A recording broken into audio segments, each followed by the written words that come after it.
আমরা যাচ্ছি হাতিবাবু দেখতে। আমাদের খেতে হাতিবাবু বেরিয়েছে, আমরা দেখতে যাচ্ছি এখন। আপনাদের দেখতে চান? আপনার এখানে কি কোনদিন হাতিবাবু বেরিয়েছে? তো আমি আর আমার বন্ধু যাচ্ছি। এই দেখো আমার বন্ধু আগে আগে যাচ্ছে, আর এটা হলো আমার ভাই। তো আজকে আমাদের খেতে হাতি বাবু এসেছিলি, মানে গণেশ বাবু। তো ওইটাই আমরা দেখতে যাচ্ছি। আমাদের ক্ষেতের উপর দিয়ে গেছে।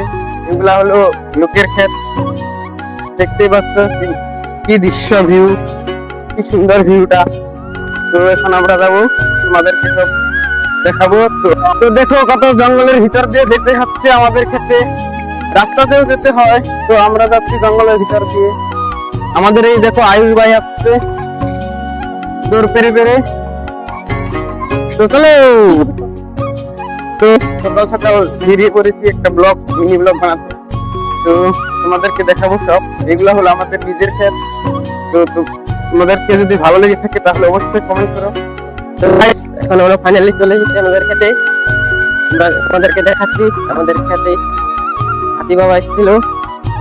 হাতি বাবা দেখো আমাদের ক্ষেত একদম পুরা ছিন্ন ভিন্ন করে দিয়েছে। বন্ধুরা দেখুন আমাদের ক্ষেতের অবস্থা। দেখো এখানে আমাদের ক্ষেতের অবস্থা কি করে দিয়েছে দেখো। এত ধান যদি আপনাদের লাগে তাহলে তো গাছ আজকে আমরা এসেছি এই ফুলটা নিয়ে। দেখুন ফুলটা কত সুন্দর, কত দৃশ্য, ভিউ, কত মজার দৃশ্য এখানে। এটা হলো আমাদের ফুল, আমি যখন ওন থেকে চুরি করে। হ্যালো বন্ধুদেরকে তো বললামই সব দেখাবো আমাদের গণেশ আমাদের ক্ষেতে। তো দেখো এখান দিয়ে সিধা গিয়েছে। বাবা এখান দিয়ে এসেছে, এখান দিয়ে গিয়েছে। দুঃখিত আমরা দেখতে পারিনি, রাত্রি বেলা এসেছিল। তো আসবে, আমাদের এখন ধান পাকা পাকা সময় হয়ে গেছে না, তো ঠিক থাকছে।